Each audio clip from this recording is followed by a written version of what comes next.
Hello, everybody. Welcome to Friday. The S&P 500 was up 1.25% today. Not doing the show today. Just wanted to do a little summary on what was happening this week. So today was definitely the best day of this week. Matter of fact, we've been down for the last five trading days in a row. This is supposed to be the Santa Claus rally time, which is the last 5 days of the year, trading days plus the first two trading days that just finished today. So those seven trading days, if they're up, that's a good sign for next year. If they're down, it's not as good a sign. The correlations on some of these things are a little weaker, but nonetheless, we were down for this period. It's a little hard to say because we've had like every one of these types of little tests we've accelerated at and did very well. And of course, we ended up with two really big years. So this is kind of the first one we have where we didn't really make it to the positive side during this little test. It's offset a little bit by kind of the weird things that are happening. You had a pretty big announcement on December 18th from the Federal Reserve talking about, really aggressively, not lowering rates. And the market even got to a point where they went from thinking we're going to have three rates next year to zero. And so the market's going to adjust to that. And that could kind of wipe out any little period of time that you're hoping to see some gains for some clue of what might be happening going forward. So I wouldn't worry about that too much. For the most part, the market's just going sideways. For the highest point on December 6th, that closed to the close yesterday, it was down 3.6%. These are very normal situations. We've down 5% in April last year and 8.9% in July and August, also, and still ended up over 23% for the year. So I wouldn't worry too much about what's happening here. I've always said that the market kind of has to go sideways and what have you in order to, or even down to be able to kind of stimulate that buying. We saw a lot of dip buyers coming in today, buying a lot of the stuff that, people have liked in the last several months, kind of snapping that up. So I don't think, what we're looking at here is a big deal. We did hold our resistance line essentially at 5860, sorry. We bounced off of that a couple of times now, had a high of 6,090. We're in the 5,900s now with today's run. So it really just kind of in the trading range at this point in time.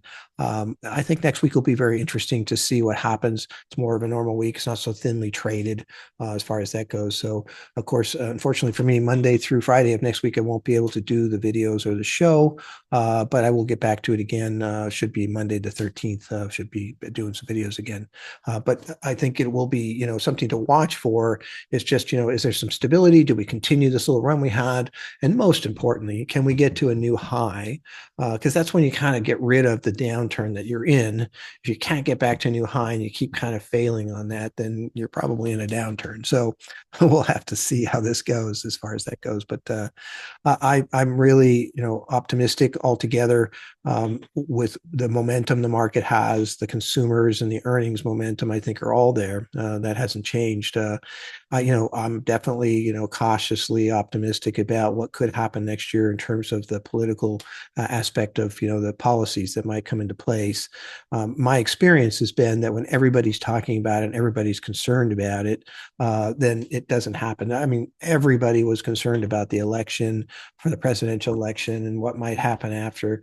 I mean, the day after the election, we were up 3%. And basically, again, it's those things that we're not talking about, the big surprises like Lehman Brothers failing, those types of things that we really weren't expecting that can cause these bigger downturns, or a pandemic, right? So that was a 35% downturn. We're all talking about tariffs and deportations and all these things and how they can affect the economy negatively.